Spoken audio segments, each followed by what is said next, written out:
Good morning to all of you. मैं Vivek Kumar Singh, Chanakya college of education, Bettiah, Bihar से। आज हम लोग डीएलएड सेकेंड ईयर में के यस 9 से यूनिट 2 में विज्ञान एक प्रक्रिया के बारे में अध्ययन करेंगे। चलिए एक ठोस उदाहरण से हम विज्ञान की प्रकृति को समझने का प्रयास करें। जैसे विकास का आधारभूत सिद्धांत कैसे प्रतिपादित हुआ और वह कैसे हमारी सोच को प्रभावित करता है। इस संदर्भ में हम प्रकृति विज्ञानी चार्ल्स डार्विन और उनके खोज के बारे में पढ़ते हैं। बचपन से ही डार्विन प्राकृतिक परिघटनाओं एवं प्राणियों के आवास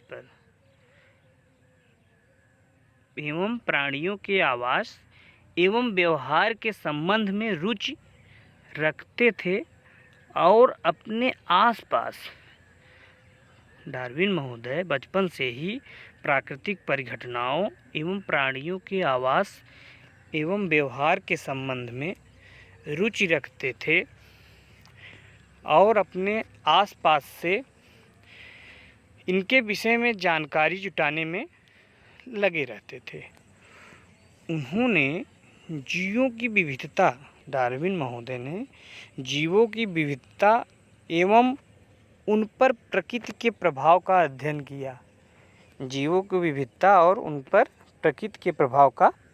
अध्ययन किया।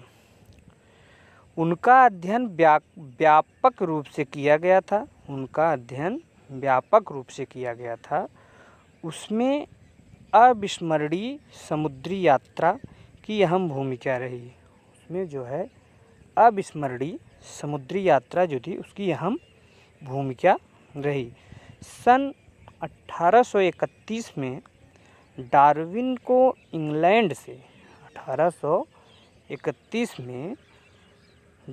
को इंग्लैंड से दक्षिण अमेरिका होते हुए पृथ्वी के कई महाद्वीपों की सैर करने का मौका मिला।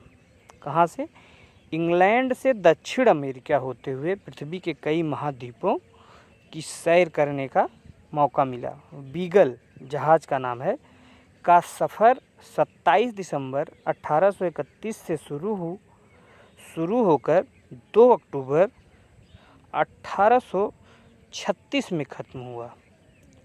बीगल जहाज जो था उसका सफ़र 27 दिसंबर 1831 से शुरू होकर 2 अक्टूबर 1836 में ख़त्म हुआ। अपने सफ़र के दौरान दक्षिण अमेरिका के इक्वेडोर नामक देश के पास गालापागोस टापुओं पर जब बीगल मीन्स जहाज पहुंचा तो डार्विन महोदय को व्यापक अध्ययन करने का मौका मिला। इस टापू पर कैक्टस, पक्षी, कछुए, वर्मी आदि का डार्विन ने अध्ययन किया। नक्शा बीगल यात्रा आप लोग देख लीजिए। इसमें North America, Great Britain, Europe, Africa, Brazil, South Africa, Indies, Argentina, Cape Horn, Cape of Good Hope, equator, ये है हमारा नक्शा बीगल यात्रा की जो नक्शा था हमारा यहाँ पे है। आप लोग देख सकते हैं, ये बीगल यात्रा की नक्शा है। इस दौरान डार्विन ने कुछ महत्वपूर्ण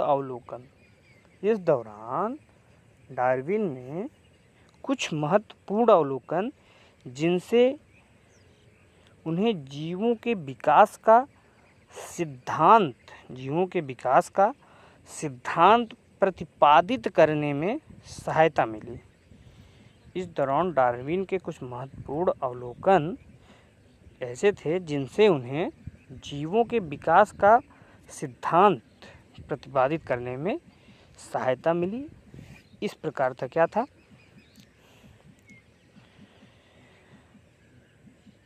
सफ़र के दौरान समुद्री पानी के नमूनों में उन्हें कई जीव दिखे। उन्हें अद्भुत खाद्य श्रृंखला नजर आई। सफ़र के दौरान समुद्री पानी के नमूनों में उन्हें कई जीव दिखे। उन्हें अद्भुत खाद्य श्रृंखला जो है नजर आई। और क्या उन्होंने देखा? उष्णकटिबंधी जंगलों के कई विविध प्रकार के प्राणियों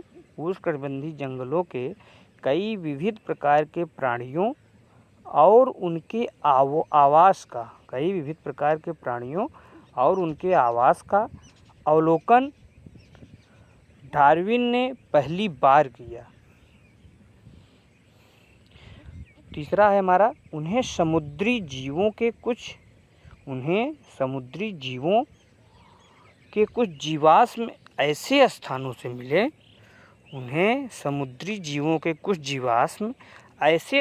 से मिले जिससे वे अचरज में पड़ गए।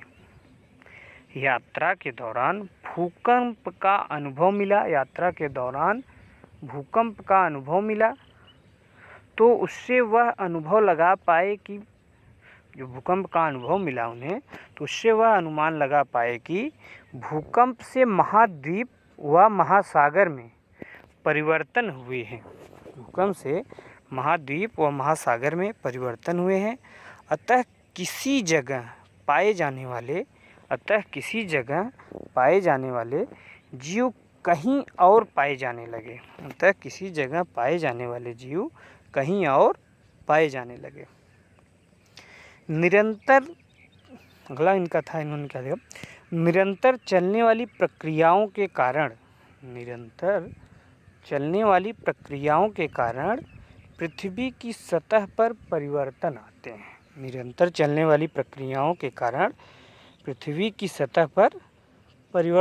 हैं।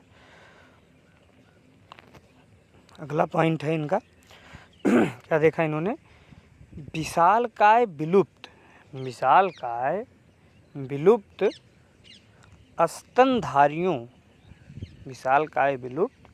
स्तनधारियों, सरीसृपों इत्यादि के जीवाश्मों से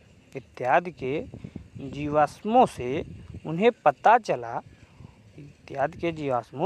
पता चला कि पूर्व के जीव एवं वर्तमान के जीवों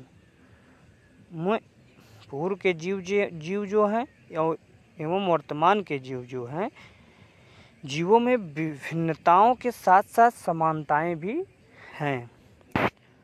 डार्विन के जीवाश्मों के अध्ययन ने यह बताया कि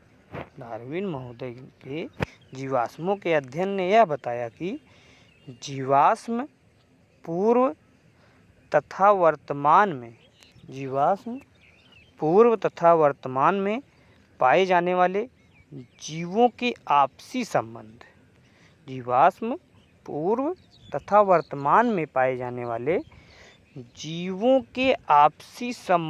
के साथ साथ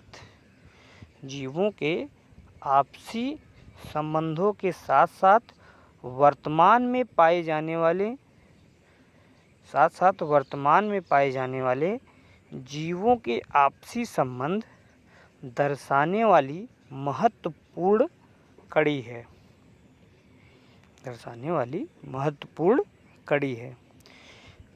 कई जीवों में कई प्राकृतिक इलाकों के विस्तृत अध्ययन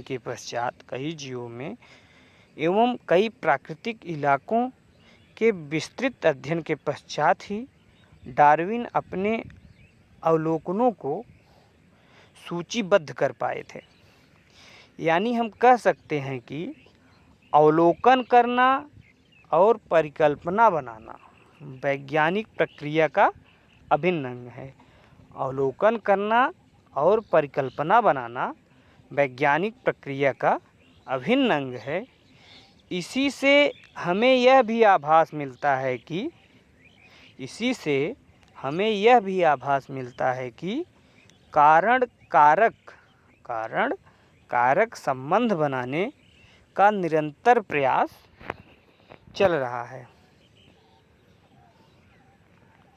सामान्य गतिविधियों से नमूनों का अवलोकन और फिर उनका विश्लेषण विज्ञान की आवश्यकता है, और यह भी आवश्यक है कि किसी एक वस्तु या स्थान का परीक्षण पर्याप्त नहीं होता है।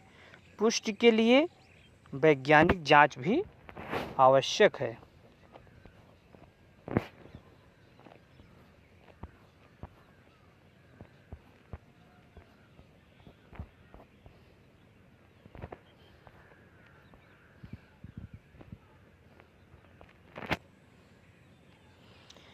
वैज्ञानिक अध्ययन का प्रथम चरण विषय वस्तु का सूक्ष्मतम एवं सावधानी से अवलोकन करना है।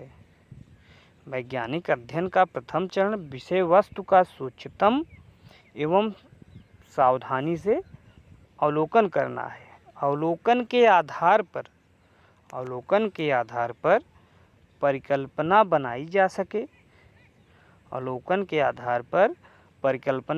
जा सके और फिर उसे जांचा जा सके। डार्विन ने अपने सफ़र के दौरान जीव जंतु, पानी के नमूने, जीव जंतुओं के भोजन आदि का अवलोकन किया। कई जीवाश्मों का अध्ययन किया और उन्हें विश्वास हो गया कि आज जो दिख रहा है पहले वैसा नहीं था। प्रकृति में जो स्थिरता दिखाई देती है उसके पीछे सतत संघर्ष और परिवर्तन चलता रहता है। ये अवलोकन अनुमान की परिकल्पना निर्माण के आधार हैं। अब हम लोग अगले लेक्चर में परिकल्पना क्या है, किसी प्रकरण को लेकर एक परिकल्पना कैसे तैयार करते हैं, उसके बारे में हम आप लोगों को बताएंगे। धन्यवाद।